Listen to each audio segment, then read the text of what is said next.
சிம்பிளா, ஹெல்தியா, புரோட்டீன் ரிச்சான பாசிப்பயிறுல ஒரு பணியாரம் பண்ண போறோம்.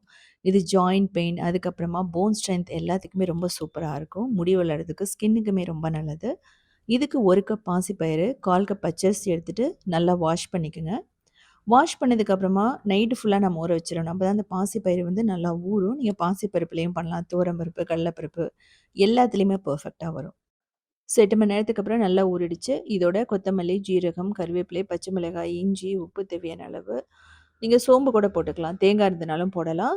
வெங்காயம் இதெல்லாமே நல்லாயிருக்கும். உப்பு போட்டு ஃபைனாவோ இல்ல கரகரப்பாவோ அரைச்சு எடுத்துக்கலாம். இதுக்கு வந்து ஈஸ்ட்டு, ஈனோ, பேக்கிங் சோடா எதுவுமே தேவையே இல்ல. இது வந்து வெயிட் லாஸ் அப்படின்னு போம்போது ரொம்ப பெர்ஃபெக்ட்டா இருக்கும். நீங்க அரிசிக்கு பதிலா கவுனி அரிசியிலேருந்து திணை எல்லாருமே யூஸ் பண்ணிக்கலாம். இப்ப நல்லா அரைச்சுட்டோம். இது வந்து புளிக்காமலேயே பணியாரம் ஊத்தலாம். இல்ல நீங்க புளிக்க வச்சீங்கன்னா, ஒரு 4 மணி நேரத்தில நல்லா புளிச்சிரும். ஸோ நான் வந்து இந்த டைம் புளிக்க வச்சு தான் நான் பண்ண போறேன். நல்லா டேஸ்ட்டா இருக்கும். நல்லா உப்பி வந்திருக்கும். இதோட நம்ம ஒரு சட்னியும் நம்ம பார்க்க போறோம். ஸோ இப்போ வந்து எண்ணெய் ஊத்திட்டு, கொஞ்சமா தான் எண்ணெய் ஊத்திருக்கேன்.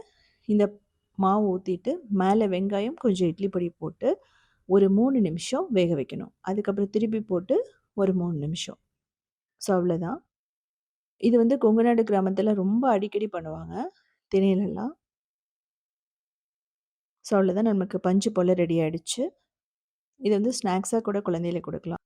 இப்போ சட்னிக்கு கொத்தமல்லி, ஜீரகம், பூண்டு, வரமிளகாய், வெங்காயம், அதுக்கப்புறமா உப்பு, பெருங்காயம். நீங்க நிலக்கடலை எண்ணெய் கூட எக்ஸ்ட்ரா போட்டுக்கலாம். கறிவேப்பிலை கண்டிப்பா போடணும். நல்லா ரோஸ்ட் பண்ணணும். இதில வந்து தண்ணி ஊத்தக்கூடாது. புளி, தக்காளி போட்டுட்டு, இதுவுமே தண்ணி ஊத்தாம மீடியம் ஃப்ளேம் வச்சுட்டு நல்லா வதக்குனீங்கன்னா, சார்கோல் ஃப்ளேவர் வரும். கொத்தமல்லியோ இல்ல புதினாவும் எக்ஸ்ட்ரா நீங்க போட்டுக்கலாம். தேங்காய் எல்லாம் ஆப்ஷனல் தான். தேங்காய் போட்டுக்கிறது எல்லாம் போடுறது கிடையாது. நீங்க போடுறதுனா போட்டுக்கலாம். மிக்ஸியில போட்டு நல்லா கரகரப்பாவும், ஃபைனாவும் அரைச்சு எடுத்துக்கலாம். தாளிக்கணும்னு அவசியமே இல்ல. நீங்க வெயிட் லாஸ்ன்னு போம்போது. ஸோ பெர்ஃபெக்ட்டா ரெடி ஆயிடுச்சு. இது இட்லியிலேருந்து தோசைக்கு சூப்பரா இருக்கும். அதுவும் இந்த பணியாரத்துக்கு பெர்ஃபெக்ட்டா மேட்ச் ஆகும். அந்த புளிப்பு சுவையோட, அந்த பெசரட்டு பணியாரத்துக்கு.